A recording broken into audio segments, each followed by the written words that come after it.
Hello students, welcome to the world of physics and our today's topic is subtraction of vectors. Students, इससे पहले के videos में हमने addition of vectors पढ़ा, but आज का टॉपिक है सब्ट्रैक्शन ऑफ वेक्टर्स। किस तरह से हम वेक्टर्स को सब्ट्रैक्ट कर सकते हैं। स्टूडेंट्स, वेक्टर को सब्ट्रैक्ट करना ठीक वही प्रिंसिपल हम यूज़ कर सकते हैं जो हम वेक्टर को ऐड करने में करते हैं। Suppose we have two vectors, A vector and B vector. अगर हम बी वेक्टर का पहले नेगेटिव वेक्टर निकाल लें और इन्हें ऐड कर दें तो ये रिजल्ट वही होगा जो ए वेक्टर माइनस बी वेक्टर का होगा। तो किस तरह से हम ज्योमेट्रिकली इस चीज़ को पहले समझते हैं फिर उसे लिखते हैं किस तरह से। Let's suppose we have two vector. First is A vector, this is A vector, ये हमारे पास ए वेक्टर है, this is the direction. Now we have another vector which is B vector which is inclined at some angle to A vector. दोनों में कुछ ना कुछ angle दिखाया गया है, this is B vector. What will the angle between the two vectors, हम इसे ड्रॉ करके देख सकते हैं कि दोनों के बीच में एंगल कितना है। This is the angle between the A vector and B vector, this is the angle theta. Now हम इसे किस तरह से सब्ट्रैक्ट कर सकते हैं। पहले हम इसमें उसी तरह से एडिशन का मेथड लगाने की कोशिश करेंगे, सेम वही मेथड। सबसे पहले हम ए वेक्टर को ड्रॉ करेंगे। First of all, we will draw a vector. This is a vector. Now, a vector क्या करेंगे, b वेक्टर की टेल को a वेक्टर के हेड पर रखेंगे, एंगल सेम रहेगा दिस वन। तो इस तरह से हम b वेक्टर को ड्रॉ करते हैं। b वेक्टर की टेल को हमने क्या किया, a वेक्टर के हेड पे रख दिया। नाउ अगर यहाँ पे वेक्टर एडिशन हम लगा देते तो सिंपली हमें एक ही लाइन ड्रॉ करनी होती है जो एक ही टेल से बी के हेड तक जाएगी। बट सबसे पहले हम क्या करेंगे, बी वेक्टर का नेगेटिव वेक्टर फाइंड आउट करेंगे। तो हम क्या करते हैं, इसके अपोजिट डायरेक्शन में इसी लेंथ का एक वेक्टर बना देते हैं। तो यहाँ पर होगा negative vector of B, this is minus B, you can say negative of B. So हम क्या करेंगे, सिंपली इसे ऐड करना है। ऐड करने का मेथड ये था कि कोई एक ऐसा वेक्टर हम बनाएंगे, ये ऑर्डर सेम है, एक ऐसा वेक्टर बनाएंगे जो ए की टेल से स्टार्ट होगा और बी के हेड तक जाएगा।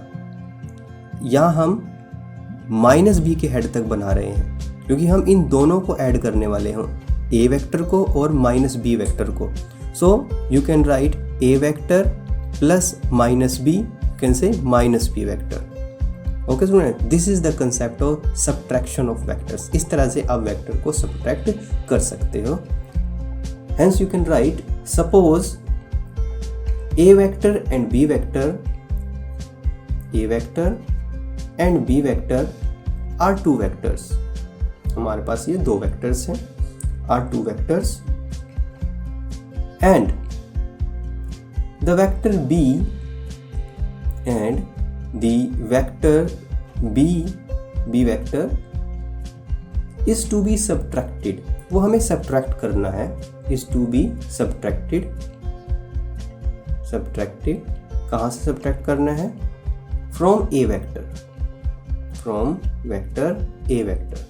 तो हमें a वेक्टर में से b को क्या करना है, सब्ट्रैक्ट करना है। तो a और b दो वेक्टर हैं जिसमें से b को a में से सब्ट्रैक्ट करना है। So the subtraction of B vector, the subtraction of B vector from A vector is same, ये ठीक वैसा ही होगा, is same as the addition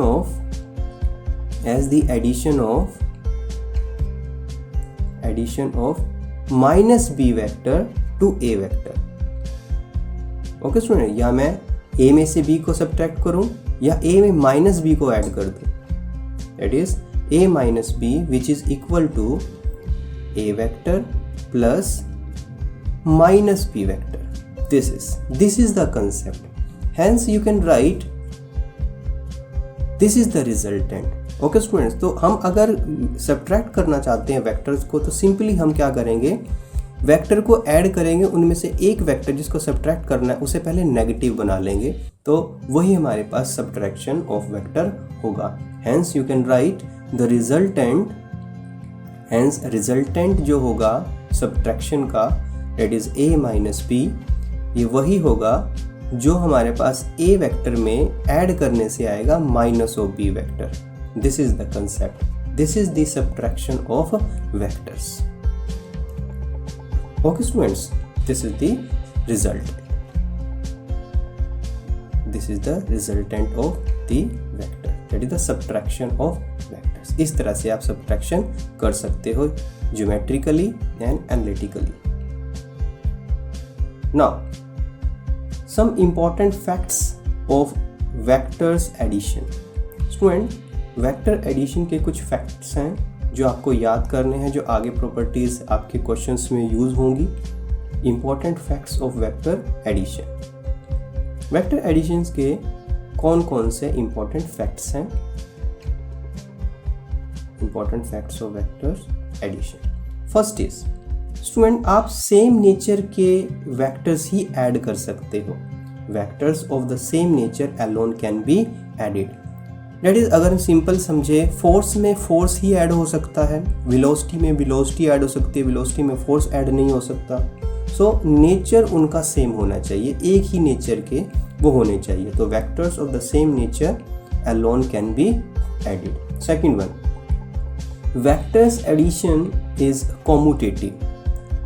vectors addition is commutative. What is the meaning of commutative? Student, commutative का मतलब होता है कि हम किसी भी ऑर्डर में उन्हें ऐड करें, उनका रिजल्ट सेम रहता है. ऑर्डर का क्या मतलब होता है? First of all we write, it states that the sum of vectors, it states that the sum of vectors remains same. Vectors remains same, वो सेम रहेगा in whatever order, आप किसी भी ऑर्डर में उन्हें ऐड करो, in whatever order may be added. Example से समझते हैं किस तरह से हम ऑर्डर की बात कर रहे हैं. डेट इज, अगर मैं a वेक्टर में b वेक्टर ऐड करूं तो उसका रिजल्ट b वेक्टर में a वेक्टर ऐड करने से जो आएगा वो इक्वल रहेंगे. इसे ही बोलते हैं commutative. Now third one is vector addition is associative. Vector addition is associative. What is the meaning of associative? Student, हम अगर ग्रुप्स बना के ऐड करते हैं तो भी उनका जो रिजल्ट होता है तो भी सेम आता है, इसे बोलते हैं एसोसिएटिव. सो एक एग्जांपल से पहले समझते हैं कि किस तरह से हम ग्रुप की बात कर रहे हैं. दैट इज, जैसे मेरे पास 3 वेक्टर्स हैं, ए वेक्टर में बी वेक्टर को ऐड करके जो रिजल्ट आया उसके साथ में अगर सी वेक्टर को ऐड कर दूं, वो रिजल्ट अगर मैं ए वेक्टर के साथ बी और सी का रिजल्ट निकालकर उसे ऐड करूं तो वो दोनों आंसर सेम रहेंगे. So you can write is associative. This is the associative law. That is, it states that the sum of the vectors, it states that the sum of the vectors remains the same in whatever grouping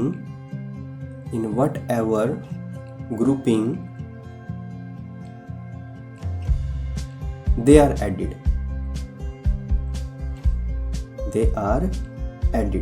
वो जिस भी grouping में add हो रहे हैं. Okay student, this is the concept. Now the next is important facts of vectors subtraction.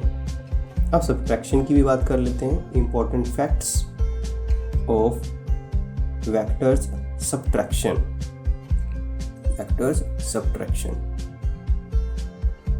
सुनिए, जिस तरह से हमने वेक्टर एडिशन के कुछ फैक्ट्स पढ़े, उसी तरह सब्ट्रैक्शन के भी कुछ फैक्ट्स हैं. तो जो पहला फैक्ट हम पढ़ने जा रहे हैं कि जो वेक्टर सब्ट्रैक्शन है, it does not follow commutative law. ये कॉम्यूटेटिव लॉ को फॉलो नहीं करता. Vectors subtraction does not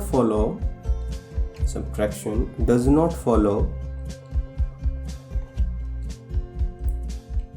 does not follow commutative law. That is, you can write, अगर a वेक्टर में से b वेक्टर को सब्ट्रैक्ट किया जाए, a vector minus b vector, जो उसका आंसर होगा वो b वेक्टर में से a वेक्टर को सब्ट्रैक्ट करने से जो आएगा वो सेम नहीं होंगे. This is the do not obey या do not follow commutative law. Also vector subtraction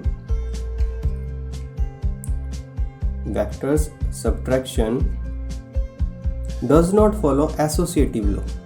Does not follow associative law. वो associative law भी follow नहीं करते. That is, अगर मैं a में से b को सब्ट्रैक्ट करूं, a vector minus b vector करके उसमें से रिजल्ट में से c वेक्टर को सब्ट्रैक्ट कर दूं, c वेक्टर को सब्ट्रैक्ट कर दूं, तो जो रिजल्ट आएगा वो a वेक्टर में से b में से c को सब्ट्रैक्ट करने से जो आएगा, वो सब्ट्रैक्ट करने से जो आएगा, वो दोनों मैच नहीं करेंगे. सो यू कैन से does not follow associative law. This is the concept. Now the next one is, ये कंसेप्ट हम पहले पढ़ चुके हैं, जीरो वेक्टर और null vector. Student, zero vector और नल वेक्टर्स वो वेक्टर्स होते हैं जिनका मैग्नीट्यूड ज़ीरो होता है और कोई स्पेसिफिक डायरेक्शन नहीं होती. There is no arbitrary direction, क्योंकि वो जहाँ से शुरू होते हैं वहाँ ही ख़त्म हो जाते हैं. It is that vector which has zero magnitude,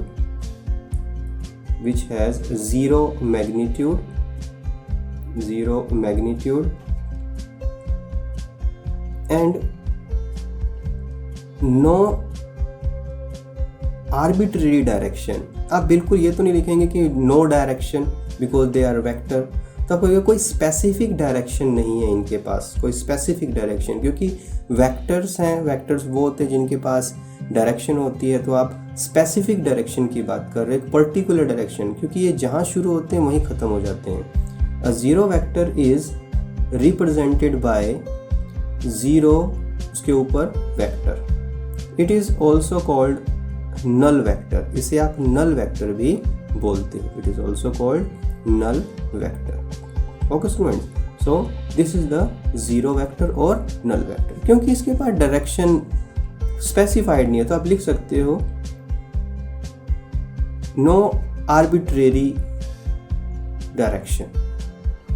ठीक है, कोई आर्बिट्रेरी कह सकते हो, इधर उधर की डायरेक्शन है, कोई पर्टिकुलर स्पेसिफिक नहीं है. नो डायरेक्शन या arbitrary direction. Now illustration of zero vector. Illustration of zero vector. किस तरह से आपको जीरो वेक्टर मिल सकता है? अगर मैं किसी वेक्टर को जीरो से मल्टीप्लाई कर दूं तो मेरे पास रिजल्ट क्या होगा? वो भी जीरो वेक्टर होगा. When a vector is multiplied by zero, when a vector is multiplied by zero, then the result is a zero vector.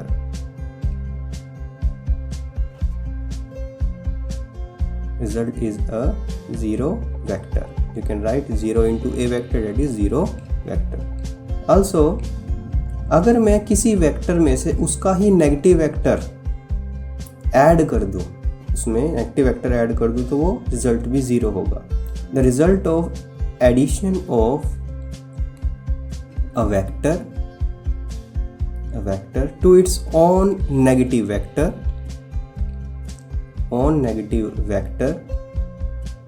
is a zero vector. वो zero vector होगा, zero vector. that is, अगर मैं a vector में add करूँ minus a vector तो answer होगा zero vector.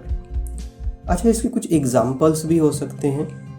Examples of zero vector. Examples of zero vector.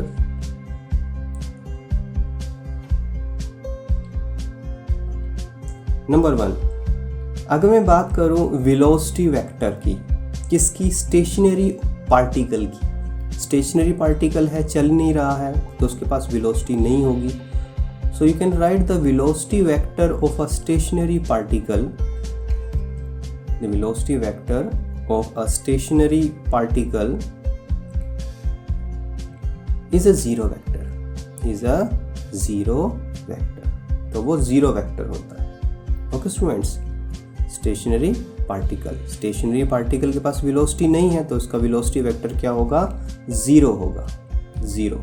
Okay students, next is the acceleration vector of an object moving with uniform velocity. The acceleration vector of an object